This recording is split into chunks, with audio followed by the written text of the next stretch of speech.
Assalamualaikum warahmatullahi wabarakatuh. Alhamdulillah alladzi allafa baina qulubina fa asbahna bi ni'matihi ikhwana. Asyhadu an la ilaha illallah wahdahu la syarika lah wa asyhadu anna Muhammadan abduhu wa rasuluhu la nabiyya ba'dah. Allahumma salli wa sallim wa barik wa zid wa an'im ala hadzal nabiyil karim wa ala alihi wa sahabati wa tabi'in. Qala Allah ta'ala fi muhkami tanzili wa huwa asdaqul qailin. A'udzu billahi minasy syaithanir rajim.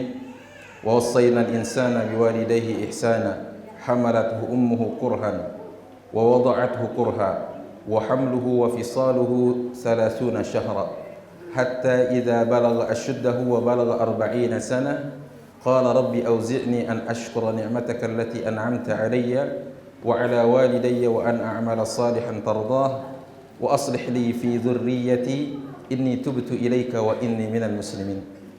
أما بعد. Ikhwati fillah, azani Allah wa iyyakum, jamaah yang dimuliakan Allah Subhanahu wa taala. Sore ini menjadi sebuah anugerah buat kita bisa berkumpul di salah satu dari rumah Allah Subhanahu wa taala.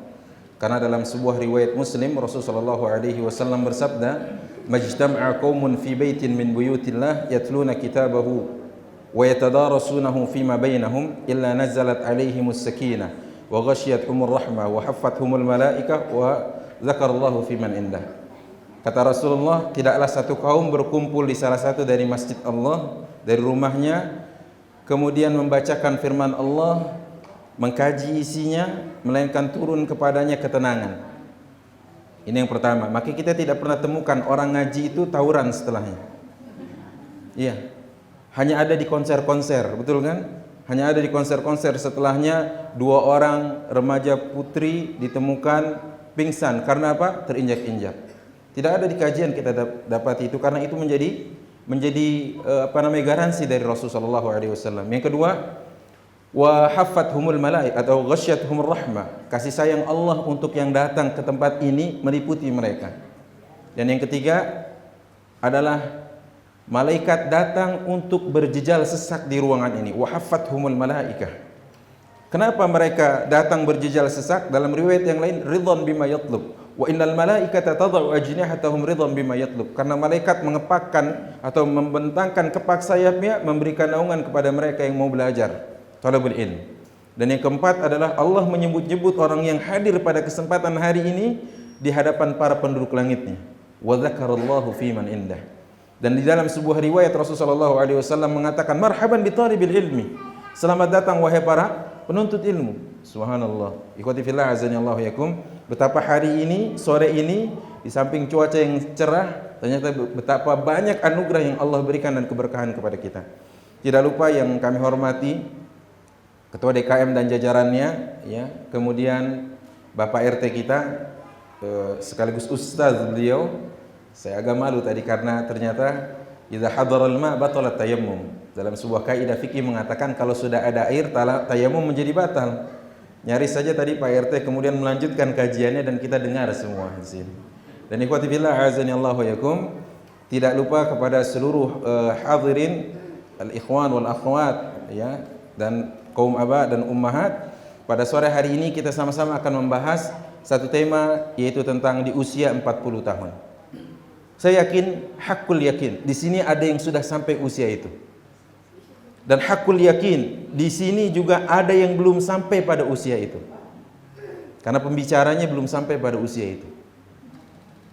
Dan para ummahat yang dimuliakan Allah serta bapak-bapak yang dirahmati Allah, maka kalau kita bicara tentang ayat ini, kita berbicara tentang pijakan dasarnya dulu, yaitu dalam Al-Quran surah An-Nahl di ayat 70, surat 16 ayat 70. Allah Subhanahu wa taala berfirman, wallahu khalaqakum, dialah Allah Subhanahu wa taala yang telah menciptakan kalian.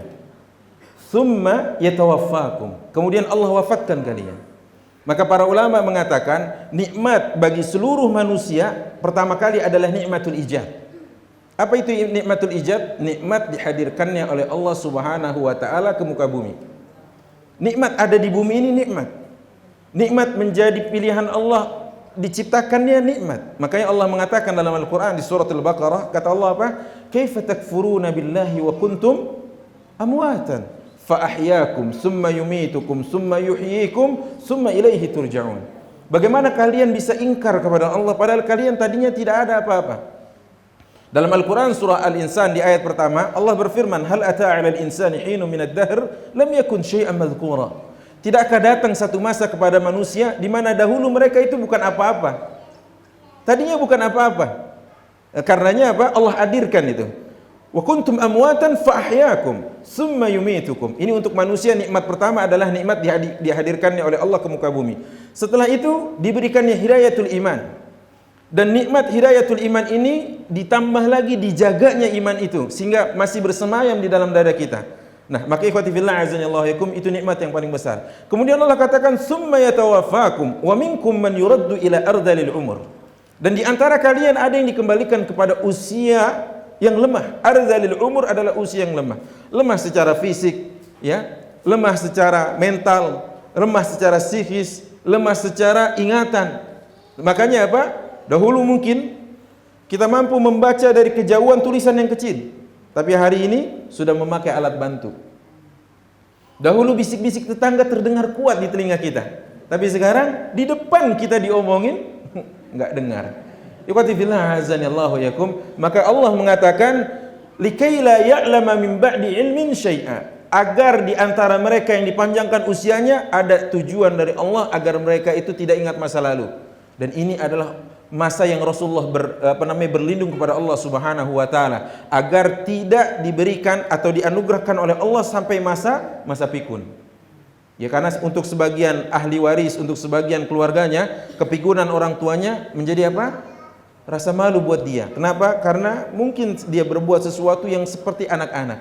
Taib, ini pijakan dasar kita. Nah, berarti kalau kita lihat ayat ini, wallahu khalaqakum, sejak Allah ciptakan, summa yatawaffakum, sampai Allah wafatkan, ini semacam ada waktu, ada masa, ada usia.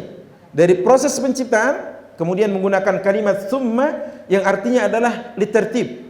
Dalam bahasa Arab summa itu kalimatnya untuk memberikan satu urut-urutan. Kecuali menggunakan kalimat wa. Dalam Al-Quran kalau kita pakai wa, al-waw, itu artinya bersamaan. Maka contoh misalkan, ja'a Zaidun wa Ahmadu, telah datang Zaid dan Ahmad. Kita tidak tahu mana yang datang duluan. Tetapi kalau kita katakan ja'a Zaidun summa Ahmad, maka siapa yang datang belakangan? Ahmad. Nah, ikhwati fillah azanillahu yakum, di sini Allah menggunakan kalimat summa yatawaffakum. Dari proses penciptaan menuju proses pewafatan itu ada masa di sana. Tapi ikhwati fillah, berarti kita harus tahu apa definisi tentang usia atau umur. Para ulama mengatakan tentang usia itu adalah satuan masa yang mengukur, ya, satuan waktu yang mengukur masa atau masa keberadaan satu benda atau satu makhluk, baik saat dia hidup atau setelah wafat. Contohnya, saya telah hidup di usia 33 tahun, contoh. Ya, walaupun itu hakikatnya, usia saya 33 tahun.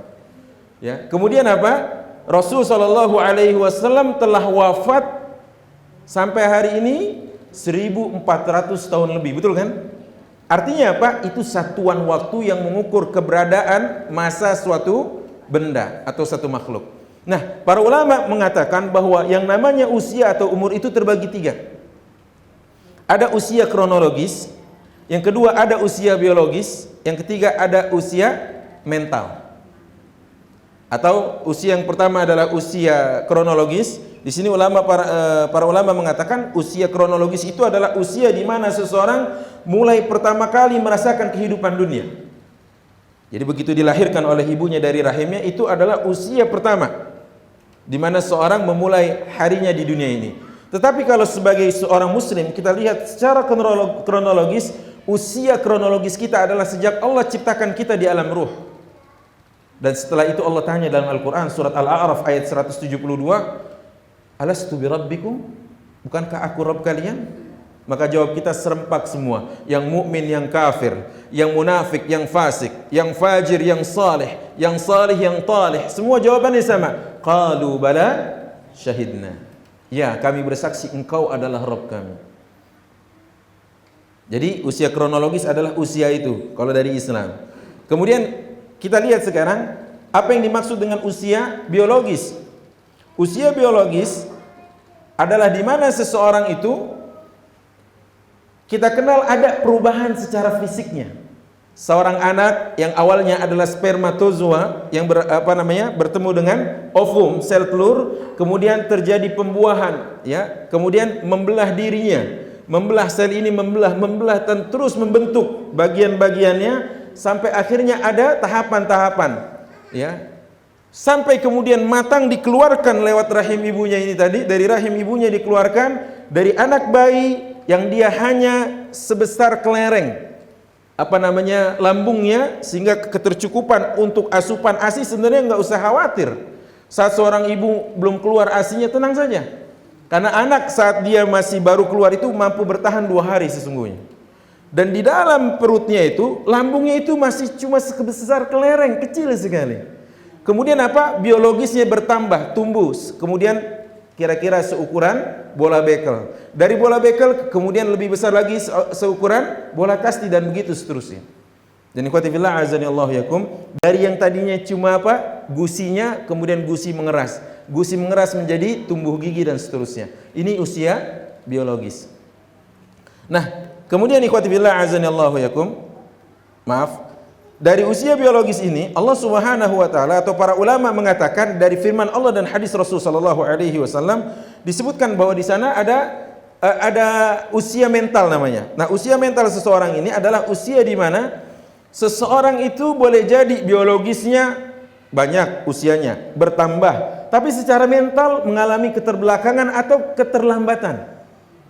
Mungkin saja, contoh anak yang sudah usia biologisnya 4 tahun dia usianya, tetapi ternyata masih merangkak. Berarti secara mental agak ada keterlambatan. Ya, atau ada orang yang sudah usianya banyak sekali tapi perilakunya seperti anak-anak. Sering kita lihat seperti itu. Tetapi tidak sedikit juga kita jumpai anak dengan usia yang sangat-sangat masih muda, tetapi secara pemikiran usia jauh melesat lebih jauh meninggalkan usia biologisnya. Saya sebutkan contohnya sahabat Rasul yang bernama Usamah bin Zaid. Usamah di salah satu pertempuran itu pernah diberikan panji oleh Rasulullah dan dipercaya sebagai panglima oleh Rasulullah sallallahu alaihi wasallam. Padahal usia beliau masih belasan tahun. Di belakang beliau ada sejumlah para sahabat yang usianya lebih senior. Tetapi pemikiran beliau, ya, kemudian kematangan sikap beliau, mental beliau juga yang dewasa, Rasul percayakan untuk memegang panji. Betul kan? Atau ada anak tiri Rasul yang bernama Amr bin Salamah. Seorang anak kecil, usia 7 tahun. Tetapi Amr bin Salamah sudah dipercaya untuk menjadi imam. Mengimamkan siapa? Kaumnya. Mengimamkan jamaahnya. Padahal usianya 7 tahun. Apa yang bisa diperbuat sama anak kita usia 7 tahun? Ada. Bisa ngerepotin mungkin. Ikhwati fillah azani Allah yakum. Baik. Maka sekali lagi, secara usia biologis, secara usia mental, dan secara usia kronologis telah kita tahu. Berarti di sana ada pesan dari Allah Subhanahu wa taala tentang pentingnya waktu. Ikhwati fillah, mari sama-sama kita coba telaah di dalam Al-Qur'an, ada enggak waktu yang Allah tidak bersumpah dengannya? Mungkin di sini ada hafaz Quran, mohon maaf. Ya, atau kalau tidak ada yang hafal 30 juz, mesti ada yang hafal juz 30. Sama-sama kita bedah juz 30 ini, di mana Allah Subhanahu wa taala bersumpah pertama kali dengan waktu pagi, wal fajri wa layalin 'ashr. Di awal waktu Allah bersumpah, demi waktu fajar, kata Allah. Kenapa waktu fajar? Karena waktu fajar buat umat Islam inilah adalah waktu yang istimewa. Dalam sebuah riwayat Rasulullah SAW mengatakan, Basyiril masya'ina fi dhalamil laili bi anna lahu nur tam yaumal qiyamah.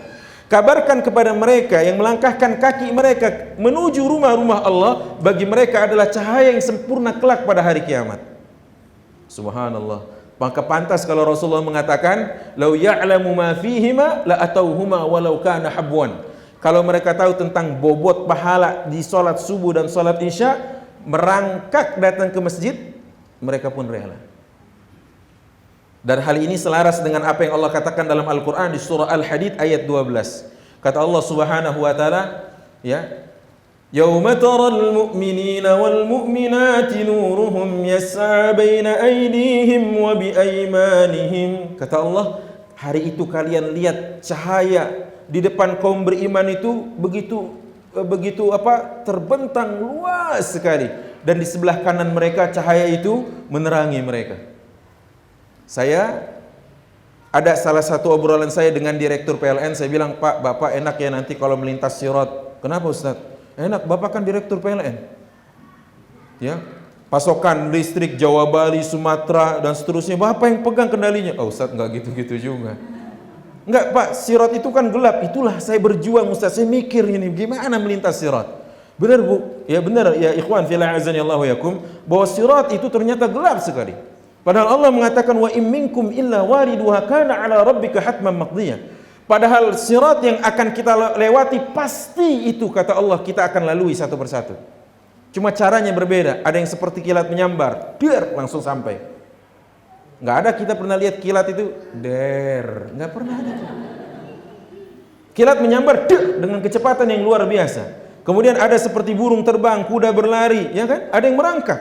Dan na'udzubillah, saat itu Allah katakan di surat Al-Hadid ayat 13-nya, kata Allah, "Yauma yaqulul munafiquna wal munafiqatu lil ladzina amanu zuruna naktabis min nurikum qila irji'u wara'akum faltamisu nura." Hari itu kalian lihat betapa orang-orang munafik, laki-laki dan perempuan di antara mereka berteriak kepada orang yang memakmurkan masjidnya, orang yang melangkahkan kakinya ke masjid di waktu fajar. Apa katanya? "Tunggu kami ingin nebeng dari cahaya kalian." Subhanallah. Maka saat itu malaikat membentak orang munafikin ini. Apa kata Allah? "Irji'u wara'akum faltamisu nura." Hei, kalian mundur ke belakang, cari cahaya kalian sendiri. "Faduriba bainahum bisurin lahu babun batinuhu fihi rahmah wa min qibalihi al'adzab." Maka setelah dibentangkan, dibangunkan tembok yang kokoh, di mana pintu yang menghadap ke orang beriman penuh dengan kelembutan, kesejukan dan kasih sayang, sementara yang menghadap kepada orang-orang munafikin adalah tembok yang membawa derita. Nih, tentang waktu fajar. Maka Rasulullah berdoa, "Allahumma barik li ummati fi bukuriha." Ya Allah, berkahi umatku di kapan? Di waktu paginya. Maka orang tua kita dulu bilang apa? Kalau bangun telat, rezeki dipatok. Iya, karena ayam sudah berkokok dari waktu subuh. Baik. Kemudian Allah bersumpah dengan waktu duha. Tatkala matahari agak menyingsing naik lebih tinggi seukuran tombak, itulah waktu duha. Allah bersumpah, "Wadduha wal-laili idza saja." Demi waktu duha. Lihat, Allah bersumpah di situ. Kenapa? Di antara mereka ada yang lalai dengan waktu duha. Tidakkah kita ingat apa yang terjadi di Aceh sana, tsunami? Itu ternyata terjadi waktu duha. Wahum yal'abun, tatkala mereka ada yang bermain, ada yang lalai, ada yang ke pasar, ada yang sedang santai-santai. Afa amina ahlul qura ayyatiyahum ba'suna duhan wahum yal'abun. Apakah mereka mengira mereka santai-santai tatkala azab kami datang di waktu duha? Lihat, Allah bersumpah dengan waktu. Selanjutnya, waktu duha itu kalau sekarang sudah hampir jam 11, jam setengah 12 selesai. Allah bersumpah dengan waktu siang, di mana orang sibuk beraktivitas. Wan nahari idza tajalla. Demi waktu siang apabila dia telah menyeruak di angkasa. Lihat, setelah itu tatkala bayang-bayang seseorang sama dengan benda aslinya, maka Allah bersumpah, itu tandanya telah masuk waktu asar. Wal asr innal insana lafi khusr. Lihat. Kemudian setelah matahari terbenam di ufuk sebelah barat, keluarlah mega kemerah-merahan yang disebut dalam ilmu fikih asy-syafaqul ahmar, maka telah masuk waktu malam, yaitu ditandai waktu maghrib. Wal-laili idza yaghsha. Ikhwati fillah azani Allahu ikum, tidak ada waktu yang Allah tidak bersumpah dengannya. Ya. Baik, sekarang kita tinggalkan dulu ayat-ayat Allah dalam artian kita ingin coba menelaah apa yang dikatakan oleh orang kafir dalam hasil riset mereka. Di dalam sebuah surat kabar yang berjudul Telegraf, ya, afwan. Surat kabar yang berjudul Telegraf ini disebutkan di sana bahwa sesungguhnya orang mengira bahwa di usia 21 tahun, ya, bahwa tingkat pemikiran seseorang pada sampai puncaknya, sudah matang, sudah sepenuhnya matang. Padahal ternyata tidak. Riset mengatakan itu sampai pada usia 40-an akhir. Sehingga setelah itu dia akan mengalami penurunan daya ingat, kemudian di antara mereka ada yang pikun. Nah ini kata mereka, subhanallah, Ini kata mereka. Bagaimana kata Allah Subhanahu wa taala? Maha benar Allah dengan segala firman-Nya. Makanya ayat Al-Qur'an makin dicari dia kekurangannya, makin menunjukkan kemahadahsyatannya. Al-Qur'an. Tatkala para ilmuwan menyelami lautan, katanya di sana ada gunung api, ternyata mereka dapati gunung api di bawah laut. Allah telah mengatakan dalam Al-Qur'an di surat Tur, ada itu.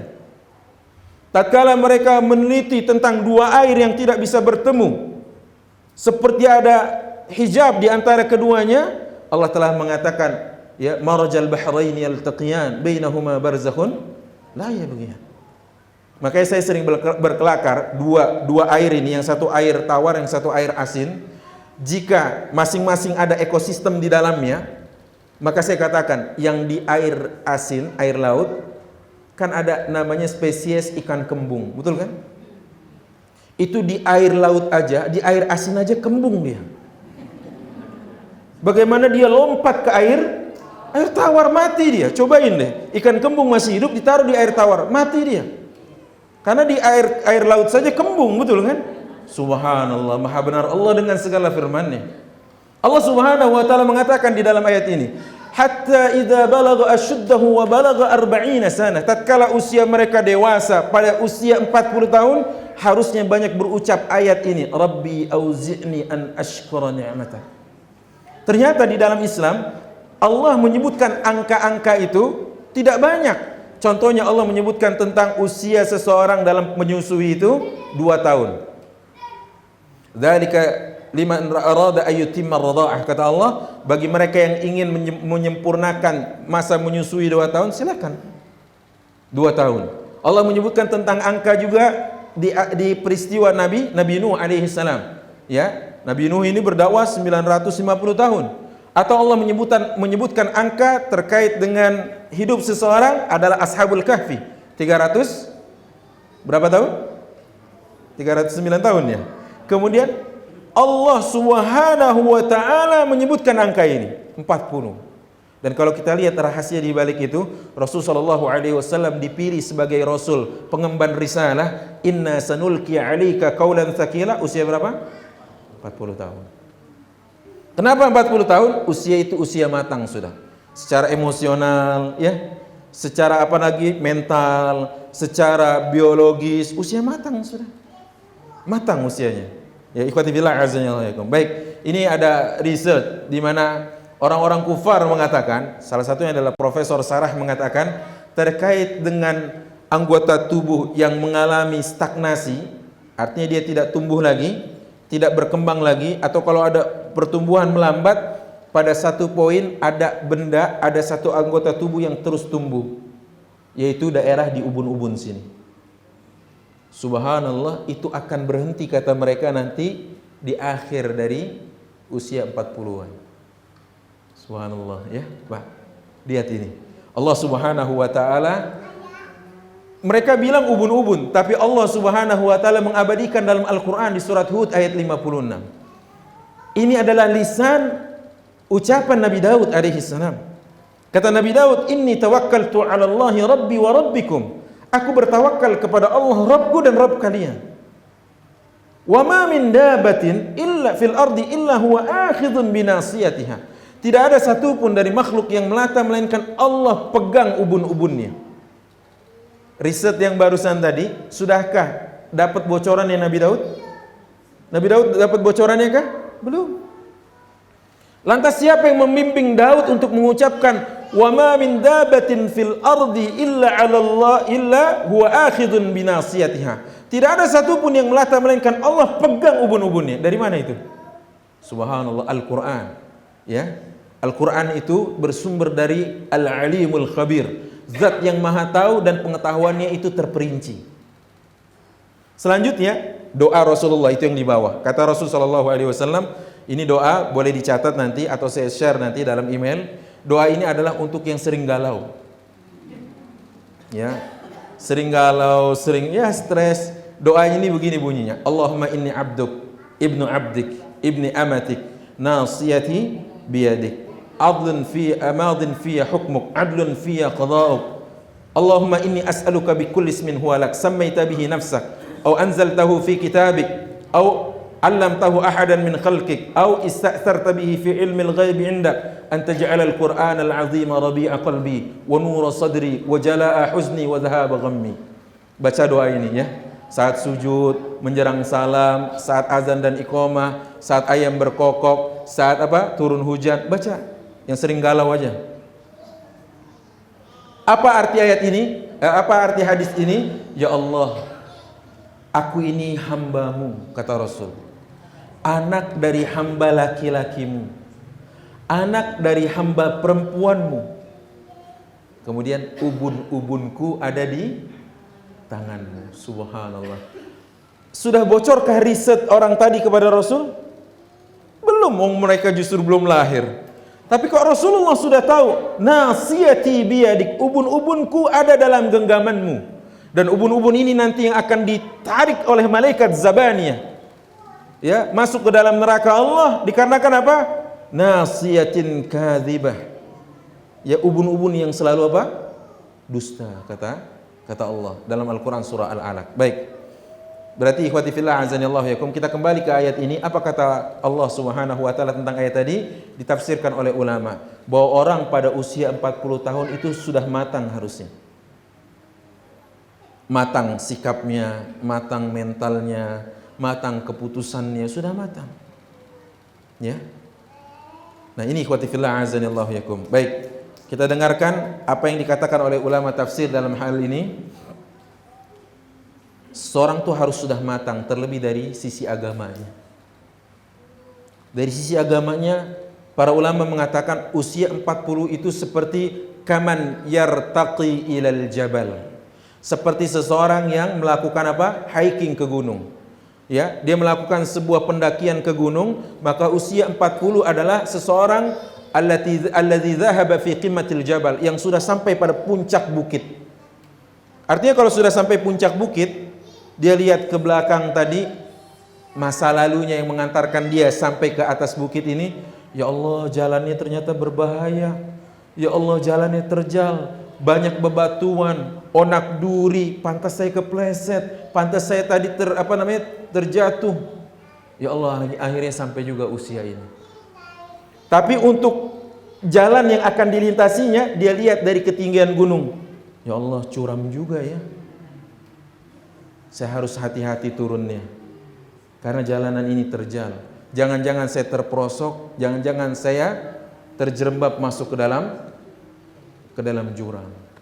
Itu kata para ulama. Usia 40 itu di atas sudah. Saya rasa yakin di sini banyak nih usia-usia ya.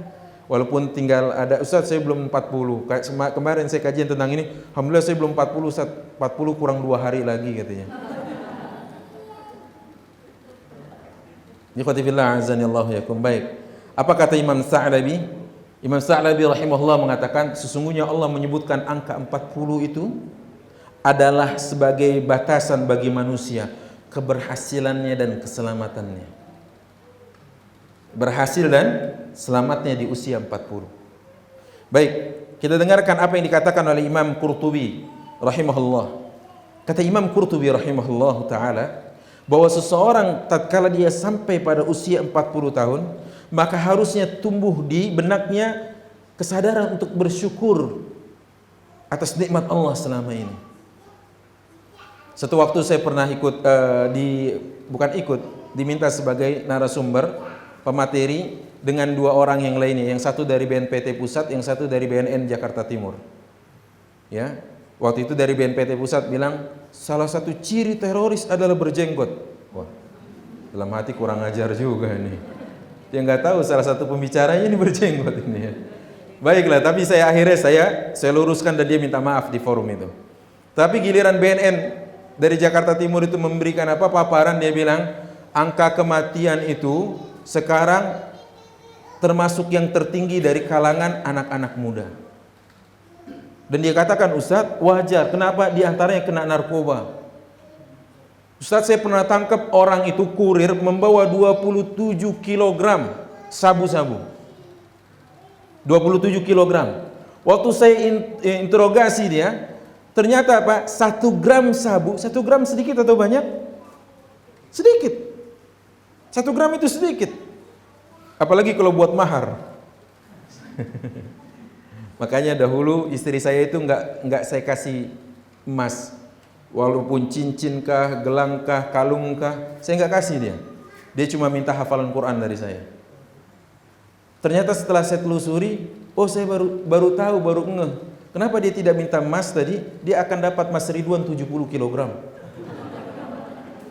Jadi kalau baru 20 gram kecil itu ternyata.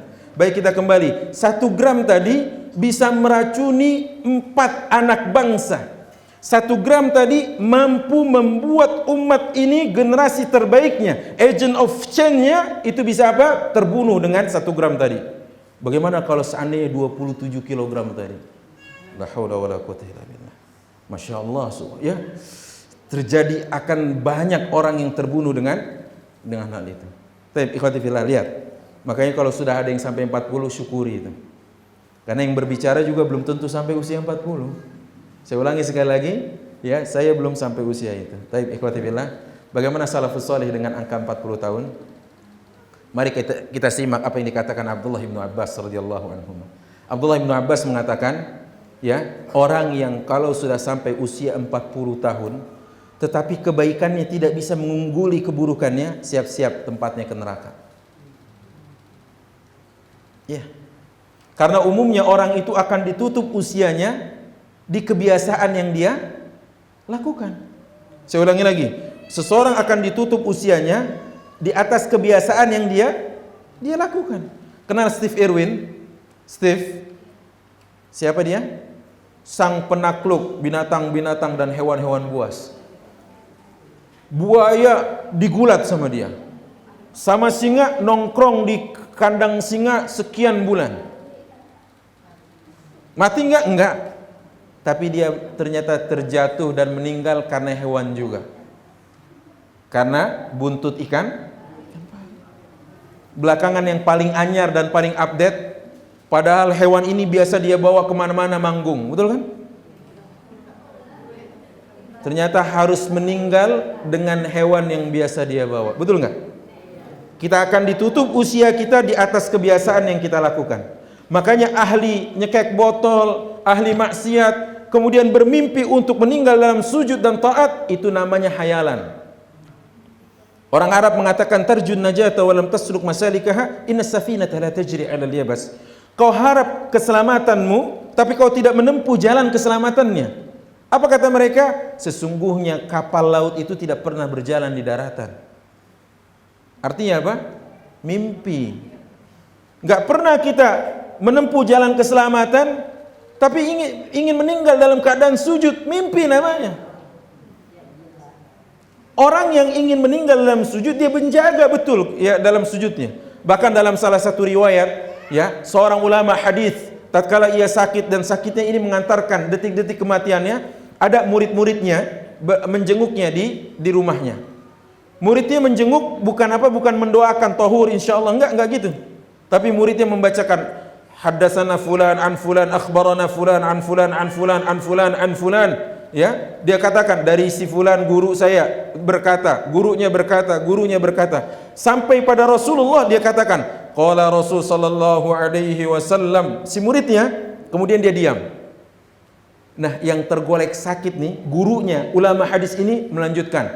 Ya, dia kan cuma sampai qala Rasul sallallahu alaihi wasallam. Ini yang sedang sakit bilang, man kana akhiru kalamihi la ilaha illallah dakhalal jannah. Yang artinya barang siapa yang akhir ucapannya di dunia ini adalah kalimat tauhid la ilaha illallah, maka dia akan masuk surga. Setelah mengucap itu meninggal ini ulama. Subhanallah. Karena kebiasaannya adalah murojaah hafalan hadis. Baca Quran enggak pernah, mau meninggal di atas Quran. Ya, mimpi namanya ya. Baik, ikhwati fillah azanillahu yakum. Yang selanjutnya Al-Imam Syafi'i rahimahullah, waktu beliau usia 40 tahun, beliau selalu menggunakan tongkat. Kemana-mana bawa tongkat ini. Bukan beliau sudah bukan sudah membungkuk, bukan bahunya yang dulu kekar kemudian legam terbakar matahari, bukan. Tetapi apa? Karena beliau mengatakan sesungguhnya aku ini musafir. Agar aku ingat bahwa aku akan kembali kepada Allah Subhanahu wa taala. Jadi orang pakai tongkat Bukan berarti udah sudah uzur badannya ini, enggak. Tapi dia tahu bahwa saya enggak mau macam-macam dengan ini. Subhanallah. Ikhwati fillah azanillahu yakum. Selanjutnya disebutkan oleh para ulama tentang biografi Al-Imam Jalaluddin As-Suyuti bahwa beliau tatkala sampai usia 40 tahun dalam hidupnya, beliau menyedikitkan pertemuan dengan orang-orang yang tidak manfaat. Nah, ini kalau kita sudah 40 tahun sudah harus pintar kemana kaki ini kita langkahkan, mana buku yang kita baca, siapa teman yang kita jadikan sahabat. Penting loh ini. Karena ternyata dalam Al-Quran surat Az-Zukhruf ayat 67, sahabat yang salih akan membawa manfaat buat kita nanti di akhirat. Hasan Al-Basri mengatakan, "Aktsiru min suhbatis salihin." Perbanyaklah kalian punya sahabat-sahabat salih. Fa innahum yanfa'unakum yaumal qiyamah, karena mereka akan memberikan manfaat buat kalian pada hari kiamat. Ali bin Abi Thalib mengomentari ayat ini, kata beliau, "Rajulani mu'minani fatufiya ahaduhuma 'anil akhar." Ada salah seorang yang berkasih sayang, berteman dari dua orang beriman, berteman mereka di dunianya. Kemudian apa? Fatufiya ahaduhuma 'anil akhar. Salah seorang dari mereka diwafatkan lebih awal. Kemudian Allah berikan fabusyra bil jannah. Di kuburnya ini dikabarkan oleh Allah bahwa di akhirat nanti dia akan mendapatkan apa? Surga. Falamma jaa yaumul qiyamah, tatkala datang hari kiamat, orang yang tadi dijanjikan ini kata Allah, udkhulul jannah. Masuklah engkau ke dalam surga yang aku janjikan, kata Allah. Begitu di surga dia bilang, "Ya Rabb, aina sahibi fulan?" Ya Allah, sahabat saya si fulan mana? Dulu ngajak saya karena ya'muruni bitta'ah. Dulu ngajak saya dalam ketaatan, jemput saya mau ke masjid, ya, kemudian boncengin saya ke pengajian. Mana orang itu ya Rabb? Allah bilang gini, "Izhab ya wa akhrij." Kamu pergi, kamu cari, kamu keluarkan dia dari tempatnya. Ternyata dia ada di dalam neraka. Akhirnya apa? Dia minta sama Allah dikeluarkan, dan dikeluarkan dari perut neraka. Penduduk neraka termasuk RT-RT-nya, bukan Bapak RT, Pak RT insya Allah di surga, pada bingung, kenapa kok dia keluar? Akana minas sha'imina bin nahar. Apakah ini orang selalu berpuasa di siang harinya? Dijawab oleh malaikat, lah, enggak. Akana minal qa'imina bil lail, atau dia selalu sholat malam di waktu malamnya? Lah, enggak juga. Terus kenapa dong dia dikeluarkan dari neraka? Lihat nih, dengarkan baik-baik.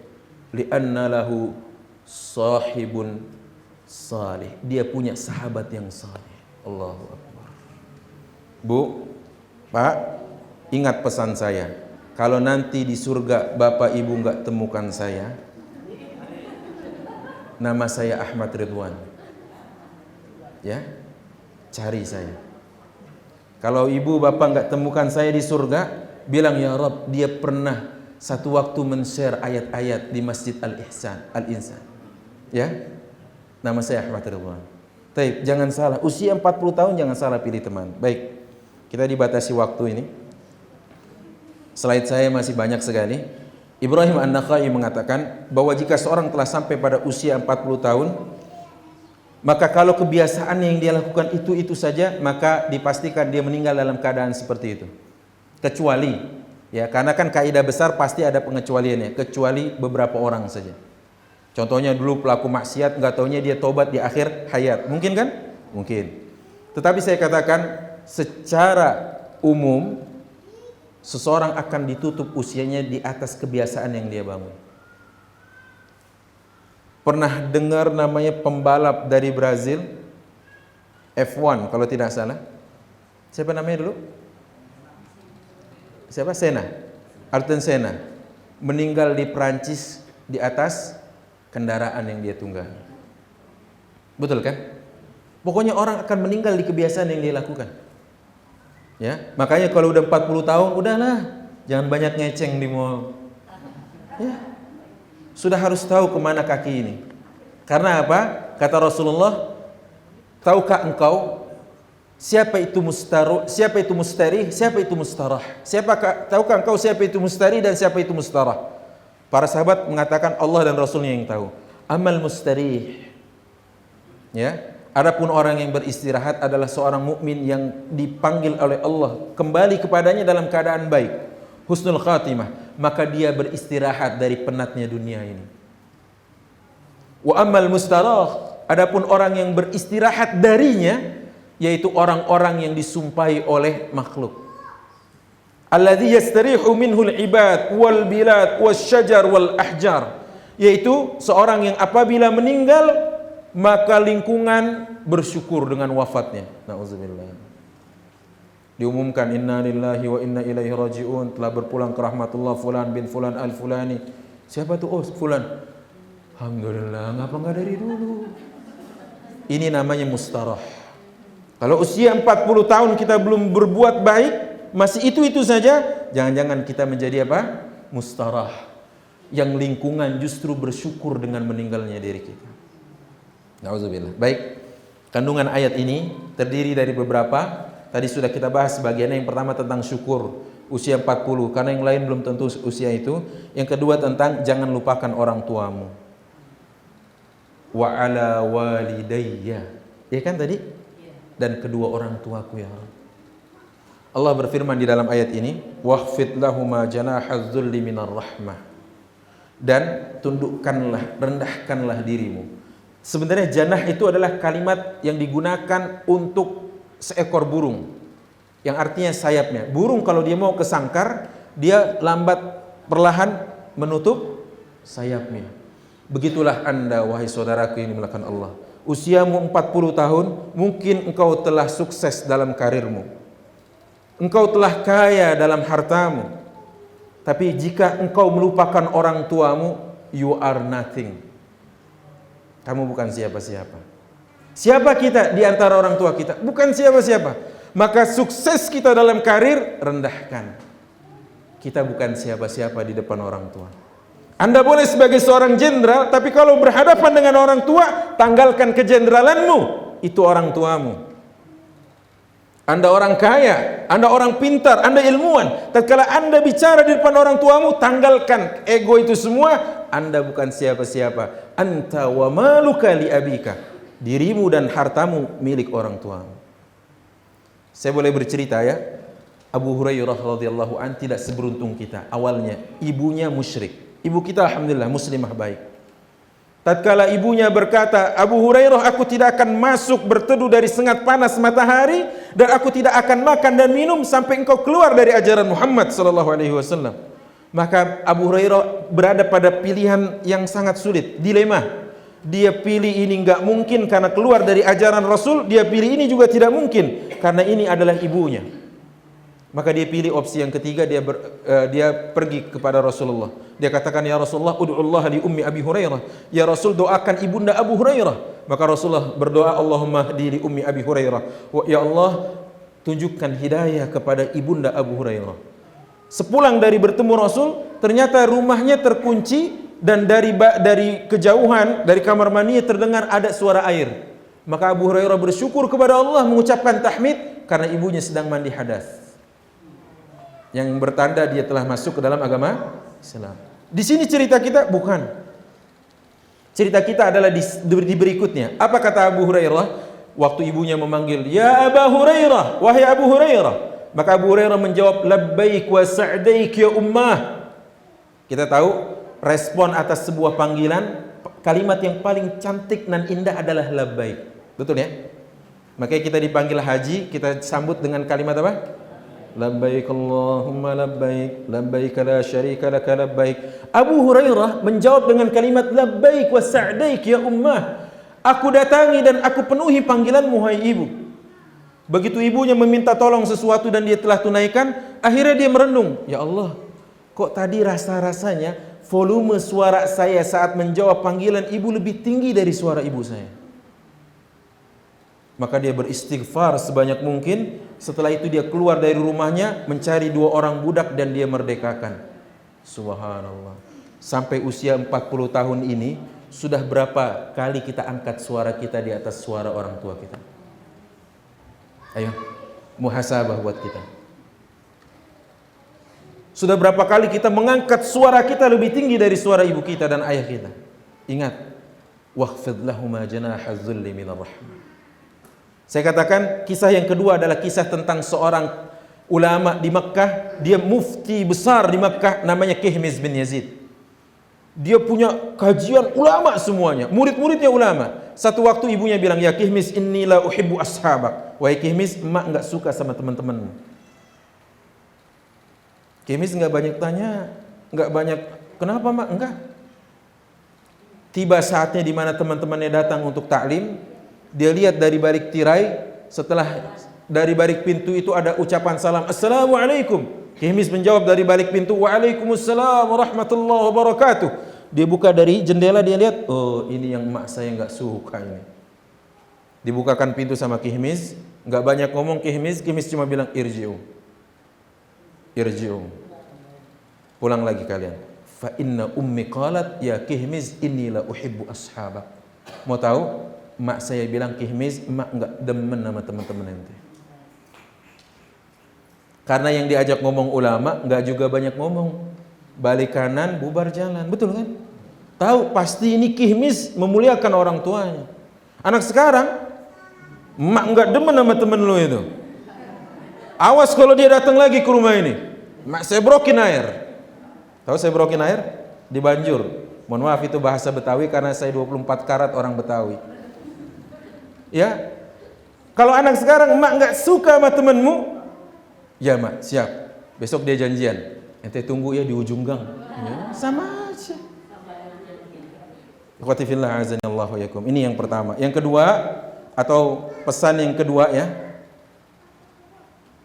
adalah perhatikan keturunanmu. Bagi yang mereka menikah muda dulu usia 20 tahun dan langsung dianugerahi anak, kalau sekarang usianya 40 tahun, berapa usia anaknya? 20. Perhatikan anak-anaknya. Hidupmu sukses, karirmu bagus, tapi kau tidak punya anak yang saleh, seperti kau lewati waktu malam tanpa bintang gemintang dan bulan purnama. Enggak enak, enggak indah, betul kan? Hidupmu tidak memiliki generasi yang saleh. Lihat apa yang diucapkan oleh Zakaria, sampai usia 120 tahun dia tidak kunjung pesimis.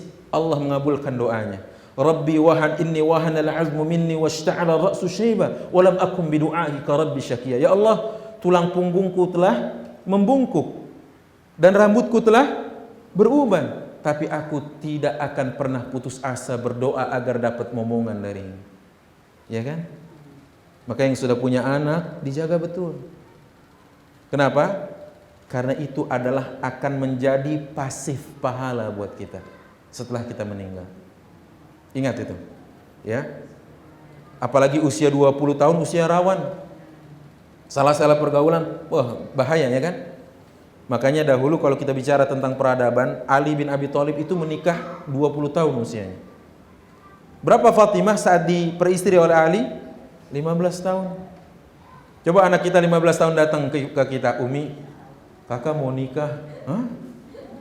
Apa kamu bilang? Shock dia. Hah? Jangan-jangan kamu ya? Lah, wallah, jangan gitu. Anak saya kalau hari ini aja dia nggak ikut kajian, biasanya saya ajak anak saya. Nomor 2 namanya Hudzaifah, Faqih Abqari namanya Hudzaifah. Itu pernah dalam salah satu perjalanan kami, dia bilang gini, Abi, kalau nanti abang nikah kan dengan perempuan ya Bi, dengan akhwat iya. Nanti abang nikah kehabisan stok enggak ya? Coba, anak usia 5 tahun ngomongnya tentang pernikahan, visioner sekali.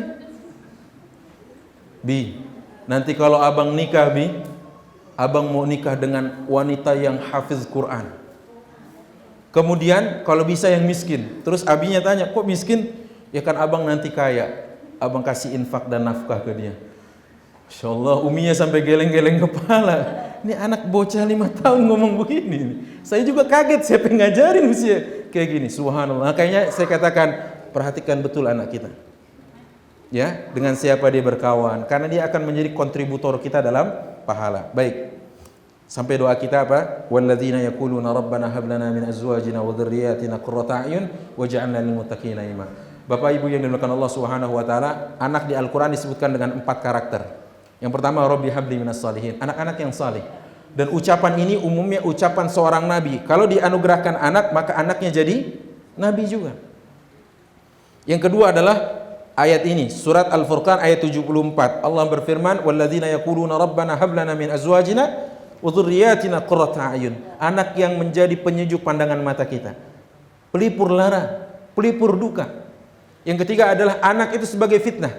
Innama amwalukum wa auladukum fitnah. Sungguh sebagian hartamu dan sebagian anakmu adalah ujian untukmu. Dan yang keempat, anak itu sebagai apa? Sebagai musuh buatmu. Inna min azwajikum wa auladikum aduwan lakum. Sebagian dari pasangan hidupmu dan sebagian dari anakmu adalah bisa menjadi musuh untukmu. Makanya saya mau ajarkan enggak ibu bapak ini doa yang diajarkan Rasulullah. Ada doa, ini buat kita hidup hari ini lebih sering harus kita baca. Isi doanya begini, Allahumma inni a'udzubika min zaujin tushayyibuni qabla al-masyib. Yang artinya, ya Allah, aku berlindung kepadamu punya pasangan hidup yang membuatku tua sebelum waktunya. Apa tadi? Membuatku tua sebelum waktunya. Ada enggak? Ada enggak pasangan yang gini? Banyak. Kenapa? Makan hati bawaannya. Yang kedua, wa min waladin yakunu alayya rabban. Punya anak tapi jadi majikan untuk diriku. Ada enggak? Ada. Masih kecil nyusahin, udah gede ngerepotin, begitu nikah punya anak nitipin. Itu kan? Insyaallah di sini enggak ada. Ya 1-2 enggak ada ya. Tapi 3-4 banyak. Taib, yang terakhir ya, pesannya adalah Syekh Abdurrahman Sa'di mengatakan kalau seorang baik dalam hidupnya itu akan berdampak kepada baiknya anak keturunan. Ingat, kalau sudah 40 tahun kita melakukan perombakan besar kepada hidup kita, itu akan berdampak baik insyaallah kepada anak keturunan kita. Taib, selanjutnya, tenang Ibu, tinggal 2 slide terakhir.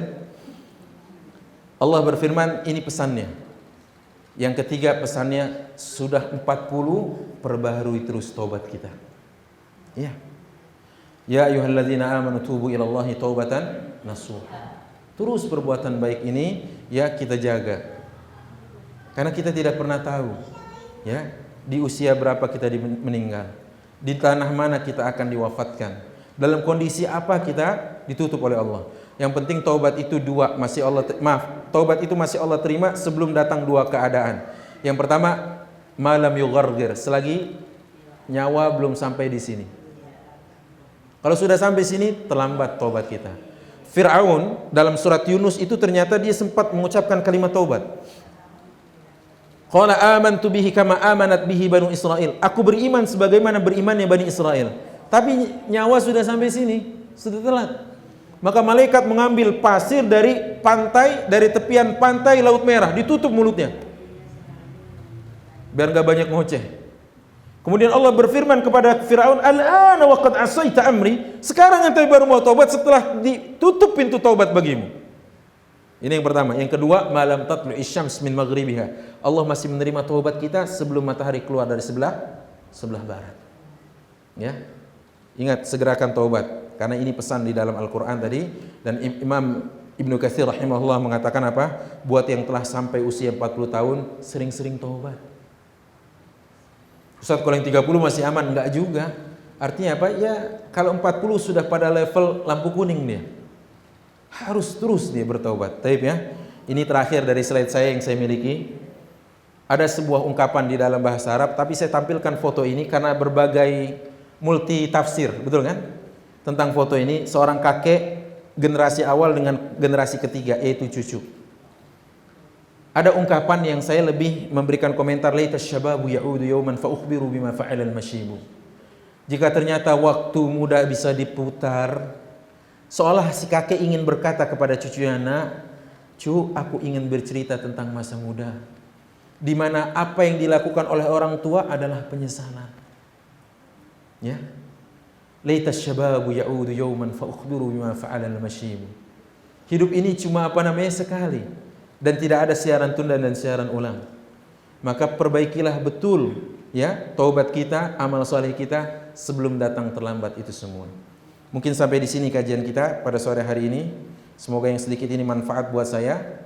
Ya, di timbangan saya nanti di akhirat menjadi pemberat amal saya, dan kepada Allah saya beristighfar memohon ampunan atas segala khilaf saya. Kalau ada yang benar datang dari Allah, jika ada yang keliru itu datang dari kekurangan ilmu saya. Karena di sana sini masih banyak kelemahan. Hidup hampa tanpa kekasih, Sampai jumpa dan terima kasih. Assalamualaikum warahmatullahi wabarakatuh.